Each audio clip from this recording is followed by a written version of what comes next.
Il y a un an, le 6 février 2023, deux séismes frappaient coup sur coup le sud de la Turquie et le nord de la Syrie, en particulier la ville d'Alep. En Turquie, c'est Antioche qui fut rasée, par exemple, à 90%. 60 000 personnes ont perdu la vie, on dénombre 107 000 blessés. Ça, ce sont les chiffres des autorités turques et syriennes. Une très grande indifférence, il faut le reconnaître, enveloppe le sort de ces populations, en particulier en Syrie, pays frappé par les sanctions internationales et 10 ans de guerre. L'ONU estime que 17 millions de Syriens auront besoin d'aide cette année, ce qui est considérable.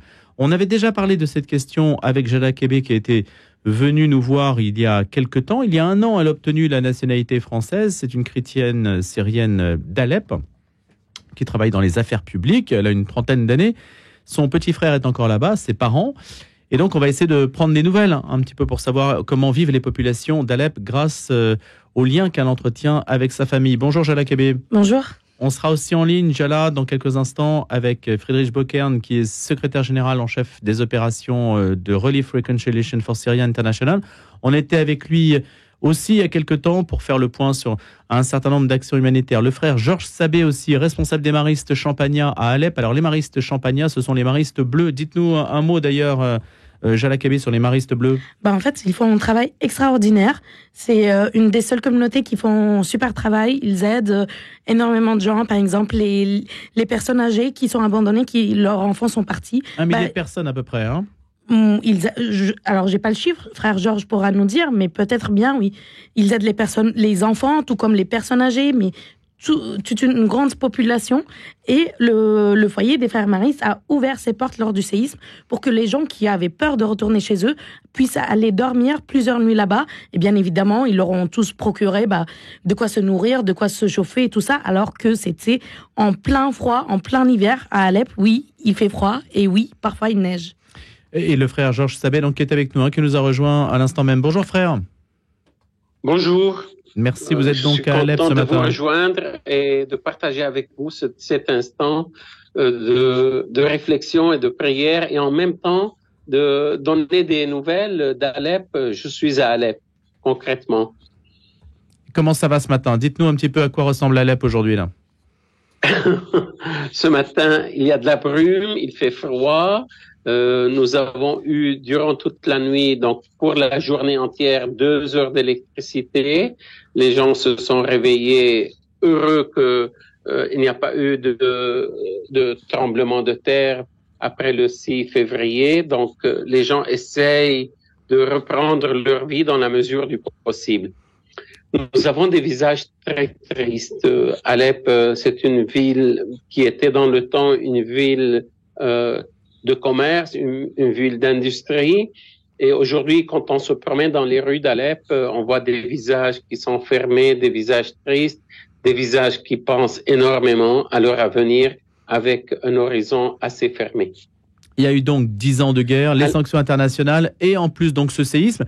Est-ce que vous estimez que depuis un an, les choses se sont quand même un peu améliorées? Alors frère Georges, malheureusement, non. Si vous me permettez de parler, malheureusement, je peux vous dire non. En fait, à partir du séisme, la situation s'est détériorée. Les gens ne peuvent pas reconstruire. Il manque d'argent, il manque de possibilités de reconstruire leur maison, leur foyer. Il y a eu ce fameux déplacement intérieur pour toutes les personnes qui ont perdu leur foyer, leur maison, et qui ont dû aller vivre au début dans des centres d'accueil, puis par la suite, on les a aidés à louer des maisons ailleurs de leur quartier. Donc, ce sont des séquelles de la guerre, ce sont des séquelles du Covid, c'est des séquelles aussi des sanctions. Et quand le séisme est arrivé, il a créé aussi chez la population la peur, ce sentiment de peur qui est terrible, parce que c'est un sentiment qu'il faut remédier à tout prix. C'est pas seulement avoir perdu la maison, mais c'est le sentiment d'insécurité. Alors, si vous voyez avec les enfants, si vous voyez avec les personnes âgées, vous vous rendez compte que ce sont des personnes qui vivent dans la peur. Et ça, c'est terrible parce que psychologiquement, il faut soutenir cette population, que ça soit au niveau du quotidien, mais aussi et surtout psychique, humain et religieux. Et une des questions qu'on se pose, pourquoi nous devons payer trop cher tout ce qui est arrivé dans le pays jusqu'à aujourd'hui? Frère c'est Georges, des questions que se posent les gens. Oui. Quand vous parlez de la peur, c'est la peur que la terre tremble de nouveau? Pas seulement la peur, c'est la peur de perdre un être chéri, la peur de perdre un frère, un ami, la peur de perdre la sécurité. Vous savez, une maison, c'est un lieu de sécurité, un lieu dans lequel on vit et on a même les murs parlent à la personne humaine.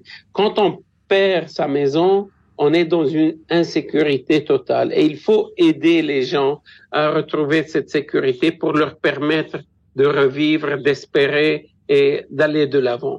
Ça, c'est encore un travail important, aussi important que la restauration et la reconstruction de la ville et de l'industrie de la ville et du pays. Frère Georges Sadabé, dans un instant, on va parler de ces sanctions internationales, du retour de l'aide humanitaire en Syrie, de questions aussi peut-être un petit peu plus politiques pour savoir comment peut s'esquisser un avenir pour la Syrie. En attendant, Jala Kébé, donc vous êtes, ainsi que je le disais tout à l'heure, Jala, vous êtes chrétienne syrienne d'Alep, vous connaissez bien sûr, Frère Georges. Très bien, Frère Georges. On va essayer de prendre la mesure un petit peu de ce que représente le quotidien des Alepins.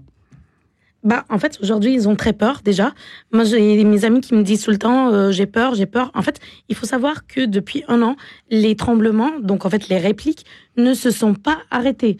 Alors, certes, aujourd'hui, heureusement, elles ne durent que quelques secondes, microsecondes, 3-4 secondes, contrairement à l'année dernière où le grand séisme, c'était 75 secondes. Mais elles sont quand même assez fortes. Donc, en fait, aujourd'hui, ils tremblent en permanence, ils ont peur. Malheureusement, avec le temps et avec tous ces tremblements, il y a des nouvelles fissures qui arrivent dans les maisons. Donc, ceux qui tenaient il y a encore 1 an, ce n'est plus le cas aujourd'hui. En plus de ça, aujourd'hui, il fait froid. Il n'y a pas de quoi se chauffer. Comme le frère vient de le dire, il n'y a pas d'électricité. C'est très difficile. 2 heures par jour. Qu'est-ce qu'on va faire avec 2 heures par jour? On peut rien faire. Sans oublier, en fait, aujourd'hui, la monnaie baisse. Je vous donne un chiffre très concret. Avant la guerre, $1, c'était environ 46 livres. Aujourd'hui, $1, c'est 15 000 livres. 15 000 livres, c'est immense. Avant, les gens, en fait, avaient un salaire. Le minimum, c'était environ $500. Aujourd'hui, c'est entre 12-15. Si on arrive à 15, c'est génial. Donc, en fait, aujourd'hui, les gens n'arrivent plus à manger. Avant, les enfants, en fait, on pouvait encore leur procurer une nourriture saine, une nourriture assez consistante. Aujourd'hui, ce n'est plus le cas. Donc, les enfants sont très mal nourris. On les nourrit avec ce qu'on peut. Mais souvent, les fruits, les légumes, la viande, les œufs, tout ça, tout ce qui est protéines, on oublie. Donc, malheureusement... De quoi vivent vos parents qui sont encore là-bas? Mes parents sont dentistes. Donc, ils continuent à travailler. Alors, c'est vrai que pendant des années, ce n'était plus possible de travailler parce que là où est le cabinet, c'était un endroit très... Il y avait en permanence des obus, donc personne n'y allait. Aujourd'hui, c'est encore difficile parce que les gens n'y vont plus faire leurs dents. C'est une sorte de luxe. Donc, même si on a très mal, tant qu'on peut supporter, on n'y va pas parce qu'on n'a pas de quoi payer. Donc, on n'a pas de quoi payer les soins, toutes sortes de soins. Il y a certains soins qui sont gratuits, bien évidemment, à l'hôpital public. Mais tout ce qui est aller voir un médecin, ce n'est pas public, mis à part aller dans les hôpitaux, en urgence. Et c'est très difficile pour tout le monde.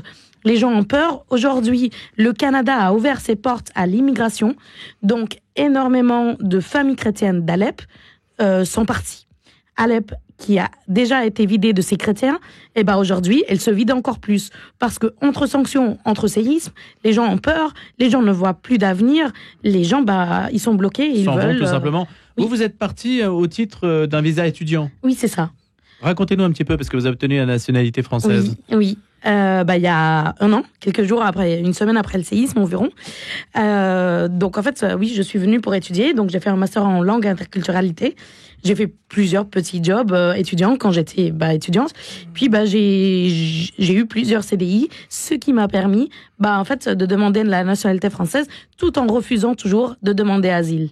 Oui, vous n'avez pas, alors que vous auriez pu Oui, j'ai pu, mais... voir votre dossier examiné, en tout cas. Oui, mais je ne veux pas, parce que je suis venue, en fait, en respectant la France, les Français, et je voulais pas aussi qu'on prenne mon identité de Syrienne. Parce que lorsqu'on demande asile, on doit donner tous les papiers. Et moi, je suis fière de mon christianisme, d'être une descendante des premiers chrétiens. Donc, voilà, mais le fait de demander l'asile, vous aurez conduite à donner des papiers? Exactement, je dois donner tous mes papiers, donc mon passeport, toute mon identité. Mais les personnes qui demandent asile et qui n'ont pas de papiers, qui arrivent comme ça, par voie de bateau ou... S'ils n'ont pas de papiers, ils n'ont pas de papiers, mais... Ou alors, ils l'ont caché, parce que certains, c'est ce que souvent font les gens, mais bon. Mais oui, mais s'ils ont des papiers sur eux, ils doivent les donner aux autorités. Donc pour moi, ça veut dire donner soi-même, donner une partie de soi, de son passé, de son histoire, de l'histoire de ses ancêtres. Et ce que je veux pas, parce que moi je suis très fière d'être syrienne, d'avoir des origines arméniennes, et je suis très honorée d'être aujourd'hui française et de pouvoir un jour servir la France. Pourquoi avez-vous demandé la nationalité ? En fait, moi, j'étais baignée dans la culture française depuis que j'étais enfant. Donc, voilà, j'ai fait 7 ans le CNED. Donc, ce que vous étudiez... Donc, l'enseignement à distance ? Oui, c'est ça. Ce que vous étudiez en France, moi, je l'étudiais à Alep, à côté de mon école syrienne. Et voilà, j'étais inscrite au Centre culturel français depuis mes 5 ans et demi, jusqu'au jour où Sarkozy a fermé, malheureusement, puisqu'il a fermé l'ambassade, tout. Il a tout fermé. Donc vous voilà, en voulez ? Pardon ? Vous lui en voulez à Nicolas Sarkozy ? Bien sûr, parce que faut pas oublier que quand même, il a reçu le président syrien en 2008, qui était invité d'honneur au 14 juillet, et quelques années d'après, il lui a bien planté le couteau, comme il a fait avec Kadhafi aussi. Donc, bien sûr, et j'en veux à toute personne qui ont du sang syrien sur les mains, qui ont... en fait, moi, j'ai des amis morts. Hier, c'était le souvenir du martyr d'une amie, c'est 9 ans. Elle rentrait de son entraînement de basket et elle a été tuée par un sniper. Qu'est-ce qu'elle a fait ? Elle avait 25 ans. Elle avait toute la vie devant elle. Donc, oui, bien sûr que j'en veux à toutes ces personnes. Et j'en veux aux personnes qui, aujourd'hui, ne nous aident pas. J'en veux aux personnes qui soutiennent les sanctions, qui soutiennent ce terrorisme, qui ne nous soutiennent pas et qui refusent d'ouvrir les ambassades et reconstruire les liens entre la Syrie et la France. Faut pas oublier... C'est ça la priorité, de reconstruire les liens entre la Syrie et la France pour vous, Jala Kébé. Bien sûr. Alors, petite information, je ne sais pas si vous la connaissez, lui, mais entre la Syrie et la France, il y a 1500 d'années d'amitié. Sainte-Geneviève, quand Paris était assiégé, envoyait des lettres orales, parce qu'à l'époque c'était oral, avec les commerçants d'Alep qui venaient sur la route de soie, à Alep, à Saint-Siméon le Stylite, qui était sur sa colonne en train de prier pour Paris. Et donc aujourd'hui, si vous allez à Saint-Étienne-du-Mont, voir les reliques de Sainte-Geneviève, vous pouvez voir plusieurs icônes de Saint-Siméon avec Sainte-Geneviève. Et donc c'est en amitié qui dure depuis 1500 ans. Voire plus, j'en sais rien. Jala Kébé est donc avec nous ce matin, chrétienne syrienne d'Alep, et le père Georges Sabé, responsable des maristes Champagnat à Alep. Père, justement, sur la question des sanctions abordées par Jala Kébé, qu'est-ce que vous dites, vous, précisément ? Moi, je pense que la population syrienne ne peut pas subir des sanctions. Aujourd'hui, on n'a pas le droit qu'une population en ce 21e siècle vive dans des conditions inhumaines, que ça soit en ce qui concerne le pain, les médicaments, tout ce qui est relatif à l'électricité, à l'essence, tout ce qui est vital pour avoir une réponse aux besoins les plus essentiels d'une vie digne. Aujourd'hui, on n'a pas le droit de sanctionner une population tout en prétendant que ce sont des sanctions qui touchent les gouvernants. Malheureusement, nous sommes en train de subir réellement des sanctions terribles qui conditionnent nos vies, qui conditionnent notre avenir, qui conditionnent notre espérance. C'est vrai que aujourd'hui nous nous levons en tant que personne ou bien en tant que groupe pour soutenir une population très, très souffrante, mais ça ne suffit pas. Il faut agir. il faut agir, il faut décider qu'aujourd'hui, on ne peut pas que cette population qui a souffert la guerre reçoive encore des sanctions économiques terribles. Et ce sont des faits quotidiens. Je vais vous donner des exemples. Si aujourd'hui, vous voulez faire un virement et vous mettez que ce virement est envoyé en Syrie, tout de suite, votre compte est bloqué. Et le virement n'arrive pas en Syrie. On ne peut pas accepter qu'aujourd'hui, un jeune homme qui vit en Europe, aux États-Unis, en France, au Canada, ne puisse pas faire un virement en mettant le nom. Il faut passer par des détours pour que ce virement arrive. Il n'y a pas de possibilité, frère Georges, il n'y a pas de possibilité donc pour les populations les populations syriennes en Occident, par exemple, de faire des transferts d'argent pour leurs familles qui sont en Syrie. Voilà, il faut faire des détours et des détours pour que ce virement arrive. Ça, ce n'est pas acceptable aujourd'hui. Ce n'est pas acceptable. Ce n'est pas acceptable qu'aujourd'hui, j'ai droit en tant que famille à avoir uniquement 50 litres de fuel pour me chauffer dans une ville comme la mienne, qui est très froide et qui a besoin au moins de 500 à 1000 litres par saison. Et pour avoir ces 50 litres, je dois me mettre dans la rue, attendre un message qui me vient de la direction générale de pétrole qui m'indique tel jour tu auras le droit à ces 50 litres. Ça, c'est pas acceptable. C'est pas acceptable qu'aujourd'hui, en tant que personne humaine, j'ai seulement 2 heures d'électricité par jour. Ça, c'est pas... Que faudrait-il, frère ? Frère, j'imagine que l'info est évidemment remontée au Vatican, au pape François, que tout le monde est informé de cette situation. Que faudrait-il pour que les sanctions soient levées ? Est-ce que vous estimez qu'il y a un espoir ? Et avec le risque d'extension du conflit entre Israël et Gaza, on imagine que la Syrie se retrouve dans une situation encore plus délicate parce que l'aviation israélienne bombarde aussi la Syrie. La Syrie. Hier, elle a bombardé Homs et nous risquons peut-être d'entrer dans une guerre globale de la région. Mais je vais vous donner des choses qui sont très concrètes. Le WFP, donc le Programme alimentaire mondial, a coupé son aide depuis le 1er janvier 2024. Comment ça se fait, ça ? Comment ça se fait ? Comment ça se fait? C'est une décision qui vient de ce programme. Et moi, je pose des questions très concrètes. Combien de bombes sont tirées aujourd'hui à Gaza? Combien de bombes?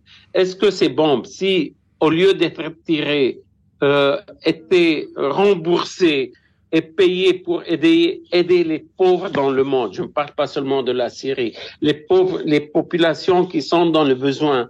Est-ce que ça n'aurait pas été meilleur, au lieu de lancer des bombes, investir pour tuer des gens, investir pour aider des populations de la Terre à se lever et aller de l'avant? Ça, c'est des décisions. Peut-être qu'elles sont politiques, ou peut-être qu'elles sont économiques. Je ne sais pas, moi, à ce niveau, je ne veux pas rentrer, mais ce que je veux dire, c'est que réellement, aujourd'hui, nous vivons dans deux mondes différents. Un monde où les gens vivent, disons, entre parenthèses, normalement, ils ont droit à une vie digne, humainement parlant, et des populations. Et je parle en particulier maintenant, comme je suis à Alep, de la population de ma ville et de mon pays, et pour vous dire que nous vivons peut-être sur une autre planète. Frère ça, Georges, c'est terrible. Oui. Il y a une sorte d'inframonde, en fait, qui est maintenu la tête sous l'eau. C'est ça que vous nous dites, frère Georges Sabé. Je rappelle que vous êtes mariste champagnat à Alep, les maristes bleus. Et Jala Kébé est avec nous. Elle a ses parents à Alep ainsi que son petit frère. Et c'est vrai qu'on avait déjà fait un point, Jala, ensemble, pour savoir comment votre famille arrivait à survivre dans les conditions que l'on connaît. L'ONU, je le disais tout à l'heure, estime que 17 millions de Syriens auront besoin d'aide cette année. Alors si le programme alimentaire mondial coupe c'est son approvisionnement. Je ne sais pas comment les choses vont se passer. Hein. On va aller de plus en plus avec beaucoup de pauvres, avec beaucoup de pauvreté. Mais la situation va devenir extrêmement, elle est déjà très critique. Est-ce que simplement, je sais que c'est compliqué de parler dans les médias du régime syrien, hein, ce n'est pas l'objet, mais est-ce que vous estimez, frère, que ce régime tient, il est solide, il est dans quel état d'esprit aujourd'hui, ce régime syrien? Il est là, il se maintient, ils sont là, ce sont nos gouvernants. Mais moi, je voudrais vraiment attirer l'attention sur ce fait international. Si vous voulez punir les dirigeants du pays, faites-le si vous voulez, mais s'il vous plaît, ne punissez pas une population, ne punissez pas les gens. Grâce à Dieu, au niveau, je dois profiter pour remercier toutes les organisations catholiques internationales qui ont intervenu, que ce soit au moment du tremblement de terre, du séisme, ou bien avant, pour soutenir et la population chrétienne et la population musulmane. Ça, c'est un point d'honneur pour l'Église et pour lequel je voudrais vraiment rendre grâce et remercier, parce que au niveau de l'Église, il y a eu un mouvement de solidarité très important. Et ça, c'est. Et il faut que ça continue, en fait, hein, c'est ça. Il faut que ça continue, frère. Oui, ça continue. Heureusement que ça continue. Heureusement qu'au niveau de l'Église, nous avons une réflexion beaucoup plus équilibrée et beaucoup plus juste. Et je viens d'assister il y a 2 jours à une messe de Caritas à Alep, où il y avait les grandes organisations internationales catholiques qui étaient présentes, et ils sont là actifs pour soutenir la population, et pas seulement la population chrétienne, c'est aussi en partie, dans la mesure du possible, de la population musulmane. Et c'est ce que nous faisons, nous, en tant que Mariste Bleu. Nous sommes ouverts, nous sommes vraiment accueillants, que ça soit à des chrétiens comme à des musulmans. Je voulais seulement vous dire que nous servons plus de 1100 familles, que ça soit dans des paquets alimentaires, que ça soit au niveau médical, au niveau de l'éducation, au niveau du développement. Frère, je pose juste une question.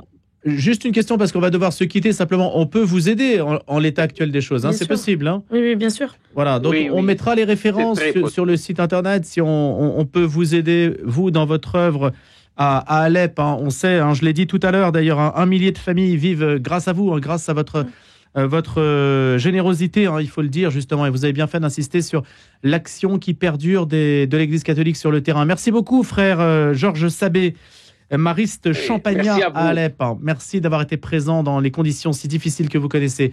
Et vraiment, on est de tout cœur avec vous. Jala Kébé, il nous reste 30 secondes. Oui, alors je voulais juste ajouter quelque chose de ce que le frère a dit. En fait, faut pas oublier qu'aujourd'hui, les Américains pillent notre pétrole. Donc, comment est-ce on va avoir un pétrole si le nôtre, il est pillé? Faut pas oublier aussi que Lafarge a bien contribué avec Daesh. C'est un autre dossier, oui, mais c'est le pétrole. C'est toujours le pétrole. C'est la question en fait des sanctions, hein, vraiment, et de savoir comment faire pour que ce pays ressuscite économiquement, pour que la population ne meure pas. Votez bien le 9 juin, s'il vous plaît. On compte sur vous, parce que le 9 juin, peut-être les choses vont changer au niveau de l'Europe. Si le sujet d'ailleurs est au menu des élections, mais on aura l'occasion d'en reparler. Merci Jala Kébé. Merci beaucoup. Je rappelle que vous êtes chrétienne syrienne originaire d'Alep.